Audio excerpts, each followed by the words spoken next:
ETV news, ঐক্যের পথে মোরা। ব্রাহ্মণবাড়িয়ার নাসিরনগরে অরাজনৈতিক আন্দোলন হিজবুত তৌহিদের সদস্যদের উপরে হামলার ঘটনা ঘটেছে। গতকাল সন্ধ্যায় নাসিরনগরের উপজেলা কলেজ মোড় এলাকায় হিজবুত তৌহিদের বর্ষিয়ান সদস্য আলহাজ ইদ্রিস আলীর বাড়িতে ঢুকে দেশীয় অস্ত্রশস্ত্রে সজ্জিত হয়ে হামলা চালায় একদল দুর্বৃত্ত। হামলায় ইলিয়াস আলী সহ আহত হয়েছেন আরও 10 জন, যার মধ্যে তার স্ত্রী সহ আরও 3 জনের অবস্থা আশঙ্কাজনক। চিকিৎসার জন্য তাদেরকে প্রথমে ব্রাহ্মণবাড়িয়া সদর এবং সেখান থেকে ঢাকায় প্রেরণ করা হয়। বিস্তারিত দেখুন জেটিভির ডেস্ক রিপোর্টে। ব্রাহ্মণবাড়িয়ার নাসিরনগরে হিজবুত তৌহিদের কোনো সদস্যকে থাকতে দেওয়া হবে না, তাদেরকে নিশ্চিহ্ন করে দেওয়া হবে। প্রশাসন যদি হস্তক্ষেপ করতে আসে তাহলে রক্তের বন্যা বয়ে যাবে।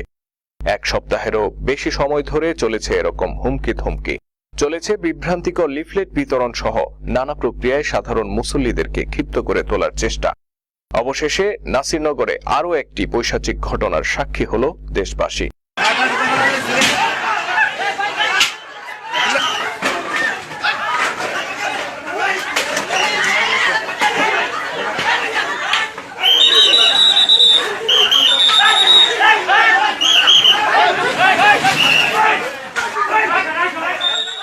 পবিত্র কাবাঘর তাওয়াফকারী 5 ওয়াক্ত নামাজি হওয়া সত্ত্বেও শুধুমাত্র ধর্মীয় সংস্কারমূলক আন্দোলন হিজবুত তৌহিদের মতাদর্শে সমর্থন দেওয়ার কারণে ধর্মান্ধ উগ্র গোষ্ঠীর হামলা শিকার হলেন 60 বছর বয়সের বৃদ্ধ আলহাজ ইদ্রিস আলী।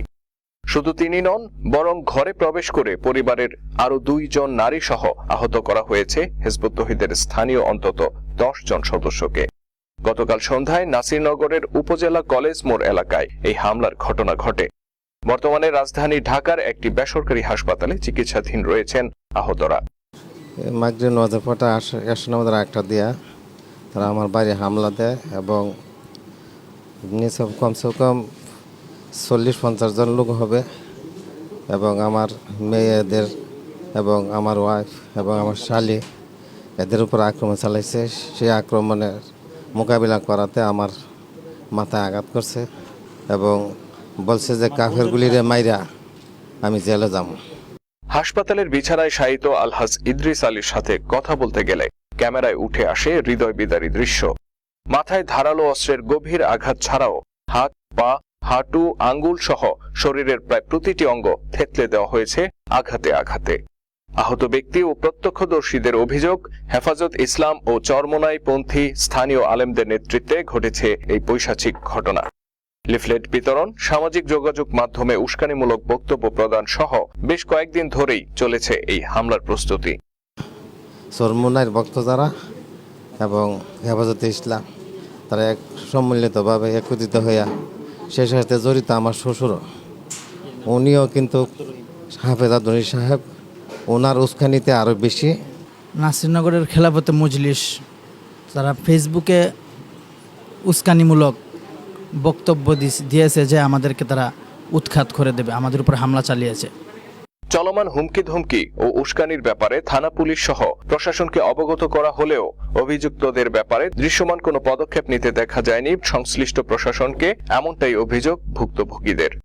হ্যাঁ, পুলিশের কাছে গেছি, পুলিশের ঊর্ধ্বতম কর্মকর্তা সহ নাসিরনগর সহ প্রত্যেকটা জায়গায় আমরা এবং এমনকি মিডিয়াদের কাছে আমরা এটা বলা হয়েছে। পরে আমাদেরকে 2 পক্ষ ডাকাইছিল, 2 পক্ষ ডাকানোর পরে আমরা যথাসময়ে থানাতে উপস্থিত হই। উপস্থিত হওয়ার পরে ধর্ম ব্যবসায়ী আলেমরা এর আগে এখানে উপস্থিত হয়ে আমাদেরকে দেখেই উল্টাপাল্টা মন্তব্য, এমনকি ওসি সাহেব বলছে যে আপনি নেক্সট টাইম ওদেরকে ডাকবেন না, নাহলে আপনার অবস্থা খারাপ হবে। ওসিরও সহ হুমকি দিয়ে আসছে, এমনকি এটাও বলছে যে রক্তের বন্যা হবে নাসিরনগরে।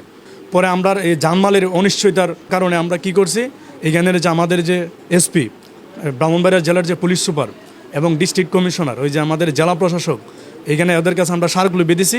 এই স্মারকলিপি দেওয়ার পরও এখানে আমরা কোনো ফলাফল পাই নাই। পরবর্তীতে আমরা 107 ধারা অর্থাৎ 7 ধারা আমরা মামলা দিই। মামলা দেওয়ার পরে ওরা যে মামলা মৌলবীরা আছে এরা আসার পরে এরা এই জবানবন্দি দিয়ে গেছে এদের উপর কোনো হামলা বা কোনো কিছু করবো না, এরকম জবানবন্দি দেওয়া যাওয়ার পরেও এরা যে এই হামলাটা করছে, এটা আর কি দেখেন, আমরা প্রত্যেকটা জায়গায় গেছি, আর কার কাছে বিচার চাবো? এখন একমাত্র আমাদের এক জায়গায় বিচার দেওয়া হয় নাই, এটা হলো আমাদের সারা বাংলাদেশের মাদার অফ ইউনিটি জননেত্রী শেখ হাসিনার কাছে আমাদের একটাই বিচার, যারা কাহিনীটা ঘটাইছে ওদেরকে যেন আইনের আওতায় আনা হয়। তবে হামলার ঘটনার পর টনক নড়েছে স্থানীয় প্রশাসনের। হিজবুত তৌহিদের সংশ্লিষ্ট দায়িত্বশীলরা জানিয়েছেন, যথাযথ আইনগত পদক্ষেপ নেওয়ার ব্যাপারে জোরালো আশ্বাস দিয়েছে স্থানীয় প্রশাসন। এদিকে সুনামগঞ্জের শাল্লায় সাম্প্রদায়িক হামলার এক সপ্তাহেরও কম সময়ের ব্যবধানে নাসিরনগরের এই ঘটনায় দেশে উগ্রবাদী গোষ্ঠীর উত্থান দেশ ও সমাজকে কোন দিকে নিয়ে যাচ্ছে সেই বিষয়ে প্রশ্ন উঠেছে।